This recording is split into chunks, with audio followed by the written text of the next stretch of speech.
bienvenidas una semana más. En el vídeo de hoy os traigo 5 libros muy cortos que en su momento, cuando los leí, me resultaron sumamente inspiradores. Pero antes, quiero regresar al vídeo de mi propósito lector para este 2026. Acordaros que planteé varios propósitos y entre ellos estaba conseguir el libro de Susie Boyd, Amada y Perdida. Aquí lo tengo, de la editorial Muñeca Infinita. Mirad qué portada más bonita. Es una edición preciosa y, como veis, ya llevo casi la mitad. Os hablaré en los próximos vídeos de esta historia que, os recuerdo, me recomendó Katy, del canal Remanso de Lectura. Ella lo está leyendo en inglés porque allí en México no llega en español, pero yo he podido conseguir este ejemplar. Creo, por lo que he estado averiguando, que es el único libro de la autora que tenemos en español, que tenemos traducido. Bueno, va a ser una reseña importante, va a ser una reseña interesante porque es un libro que tiene sustancia, que tiene muchísima amiga. Y ahora sí, voy a hablar de estos 5 libros que he pasado tiempo planteando cómo traerlos al canal, porque realmente son libros que para mí tienen muchísima importancia, que los he leído incluso en más de una ocasión, que tengo ahí en un lugar muy especial de mi estantería, y quería, bueno, pues hacer un vídeo para ellos, para darles la importancia que tienen y para que todos vosotros los conozcáis. Voy a empezar por este primero. Este es bellísimo, se titula Un amor al alba, es de la autora francesa Elisabeth Barillet, de la editorial Periférica. Como siempre, no sé si estoy diciendo bien los nombres, los aprendo y es cuestión de media hora que vuelva a confundir la pronunciación, por lo tanto no lo tengáis en cuenta. Mirad la portada, es maravillosa. Es una autora que en Francia es muy conocida, pero aquí en España apenas se oye nada de ella. ¿Y de qué trata esta historia? Brevísima, y como veis está toda llena de post-its, está toda subrayada. Fue un despertar. Pienso además que estos libros que os traigo hoy, además de estar escritos por autoras o autores expertos, capaces y que conocen a la perfección el tema que tratan, están escritos por autoras y autores con muchísimo entusiasmo.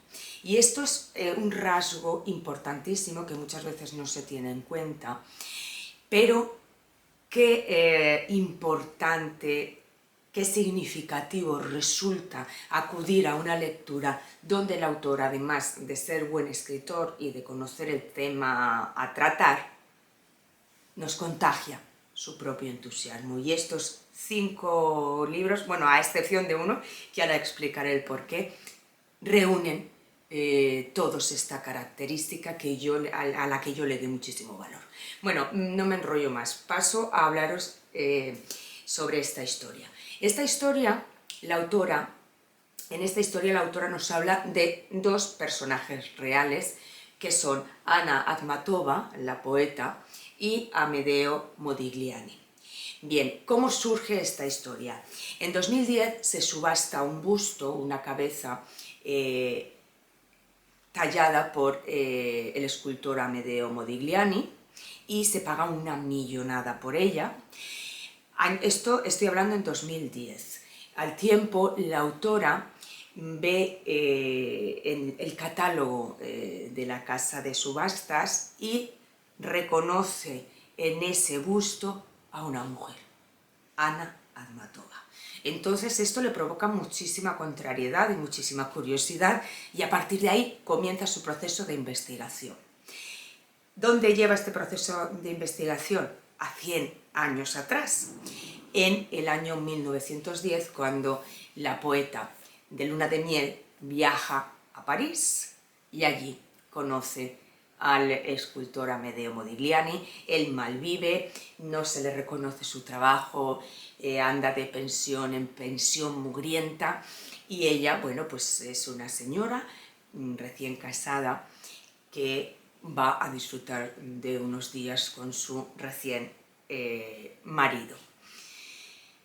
Los dos sienten una pasión al conocerse, ninguno de los dos se resiste a esta pasión, y es una historia narrada con una belleza. Para mí fue puro deleite. La prosa de esta autora francesa es portentosa, es realista, es febril, es romántica, y me apetece leeros, nada, unas líneas que aparecen antes de comenzar la historia, que insisto, es narrada con destreza y con una belleza superior. Y mirad, estas son unas palabras de Anna Akhmatova, y habla de este romance.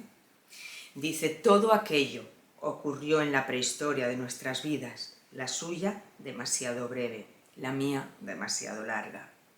El hálito del arte aún no había incendiado, transfigurado esas dos existencias. Era la hora diáfana y ligera que procede al alba. Me parecen unas palabras tan bellas. Recordemos que Amedeo murió siendo muy joven, y ella murió siendo ya siendo una señora muy mayor, una anciana. ¿Recomendado este libro? No, recomendadísimo. Vais a sumergiros en una historia romántica, apasionada, dos artistas, un momento donde confluyen dos existencias por puro azar, y bueno, de verdad que yo no sé cómo llegué a esta historia, la verdad no lo recuerdo, pero no puedo pasarla por alto y no decir acudid a ella, porque es pura inspiración para escribir otras historias, para querer investigar más sobre estas dos vidas, la de Amedeo y la de Anna. En fin, recomendadísimo desde el canal. Otra historia que me parece, otro libro que me parece inspirador a tope, y del que ya he hablado muchísimo en el canal, pero encajaba perfectamente en estos 5 títulos y que no podía dejar a un lado, es El nervio óptico de María Gainza. Este libro es brevísimo, está lleno, atestado de anotaciones, de posis, de párrafos subrayados. Esta historia la he leído 3 veces. Aquí María, bueno, pues deja clarísimo que es una conocedora, una experta del arte, y tiene una capacidad sublime de hablarnos de arte engarzada a su vida, a pasajes de su vida. Pero además de ser una persona con un conocimiento profundísimo sobre el arte, además tiene una capacidad brillante con la narrativa.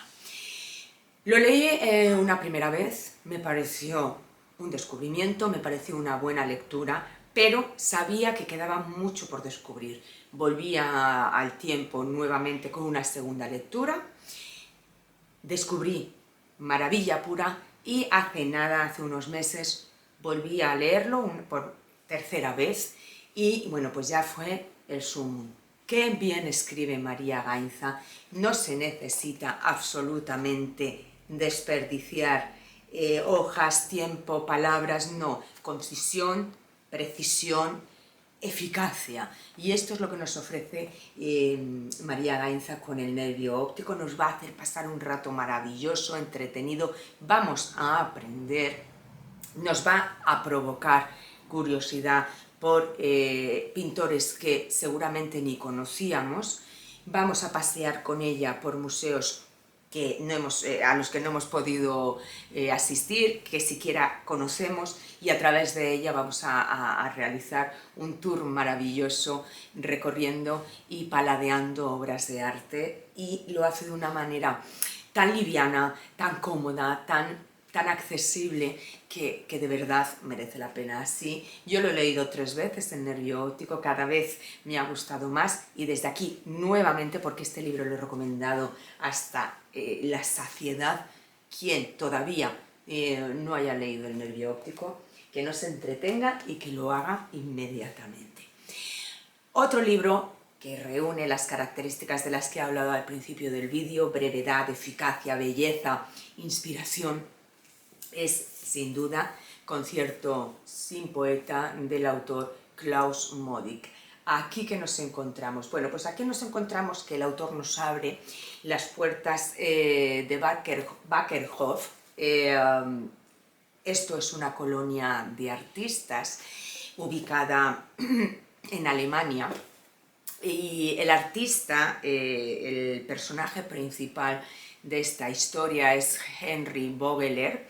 Este señor yo no lo conocía, fue un pintor fabuloso, pero además de pintor se dedicó a otras muchas artes, como fue la confección de muebles, el interiorismo, la decoración. Bueno, fue una eminencia y se le reconoció en su tiempo, se le reconocieron todas sus capacidades y esa versatilidad maravillosa que tuvo.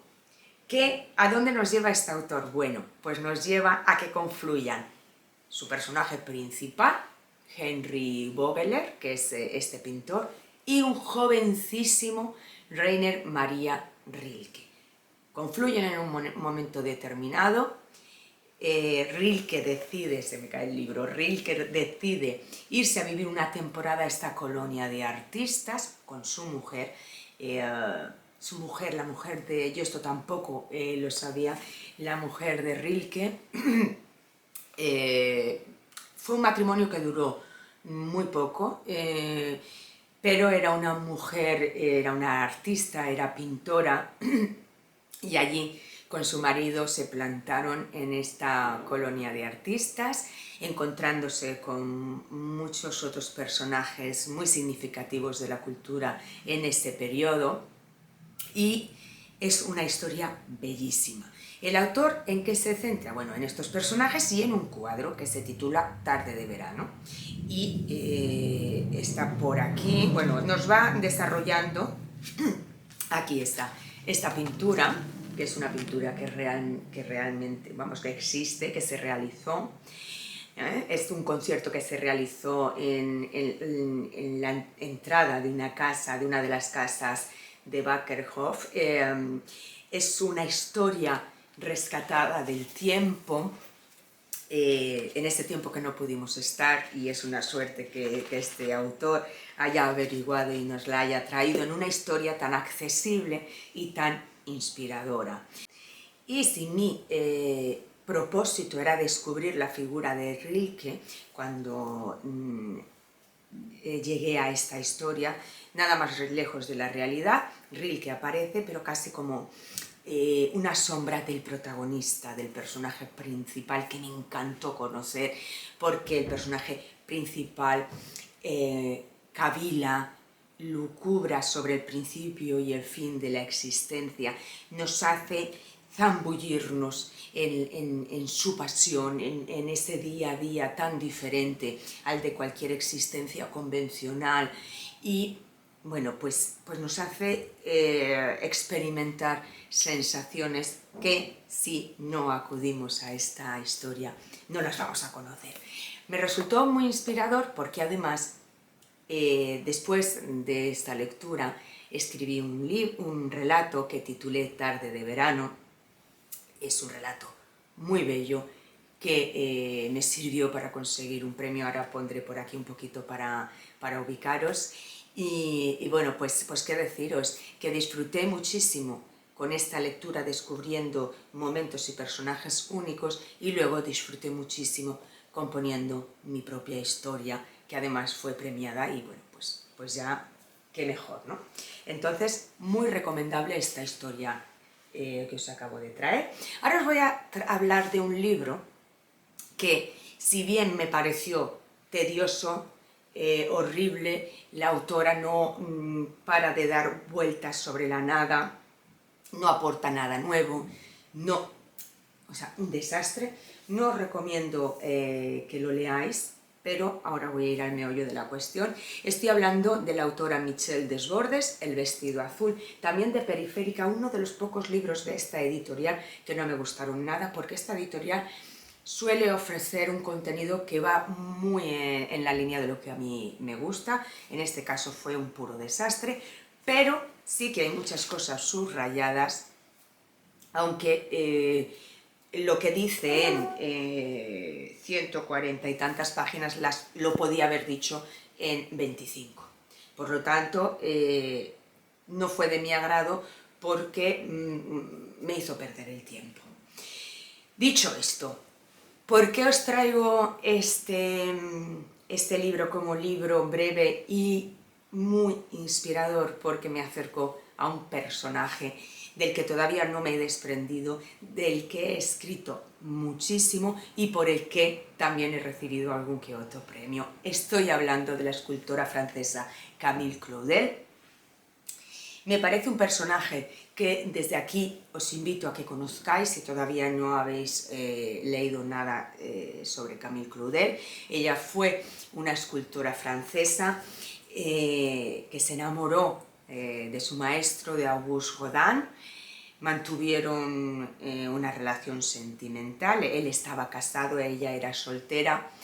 Ella produjo gran parte de la obra que parece ser se le otorgó la autoría a él. Ella fue brutal, rozó la excelencia con lo que tanto amaba que era la escultura. Sin embargo, su propia familia, al descubrir bueno, pues, que era la amante del sí reconocido escultor Auguste Rodin y bueno, pues, que estaba pasando un periodo un tanto agitado, decide encerrarla en un centro psiquiátrico durante 30 y tantos años hasta que fallece, vencida por la tristeza y la desesperación y el desamparo. Realmente es un personaje que no deja indiferente y que a mí me cautivó desde el momento cero. Y para mí, es un libro muy inspirador porque me trajo esta figura. Mirad, esta es una imagen real de la propia Camille Claudel. Fue una mujer bellísima, fue una mujer muy singular, tenía una pequeña cojera, fue una mujer fuerte físicamente, ella misma desbastaba la piedra. La gran mayoría de escultores contrataban a desbastadores para vaciar y luego ellos dar los toques finales y ya el proceso más delicado. Ella no, ella era una fiera, un todoterreno que desgraciadamente, como a muchísimas otras mujeres, no se la reconoció. Por lo tanto, muy recomendable, si no a través de esta obra que a mí me pareció tediosa, buscad y descubrir, y si no ya traeré yo al canal en próximos vídeos lecturas sobre este personaje porque realmente es maravilloso. Y para terminar os traigo una lectura, esto es un ensayo, pero es un ensayo que cuando lo leí dije, Dios mío, no hay nadie capaz de acumular más belleza, más inspiración en tan pocas páginas. Estoy hablando de Gustavo Martín Garzo y su obra Elogio de la fragilidad. Este es un autor español contemporáneo, vallisoletano, y que nos trae aquí, es de Galaxia Gutenberg, que nos trae aquí Gustavo Martín Garzo. Bueno, pues además de belleza, nos trae inspiración para todo, porque habla del arte, pero en su inmensa dimensión habla de literatura, de pintura, de escultura. El arte a capazos, sin medida, ahonda en cuestiones con paciencia, con tenacidad, con acierto, sirviéndose de una admirable capacidad de conectar, pues como digo, cuadros, esculturas, películas, lecturas, experiencias y reflexiones para llevarnos ¿a dónde? Pues para llevarnos de la mano a un mundo de ensueño donde cualquier hazaña a través de este escritor es posible.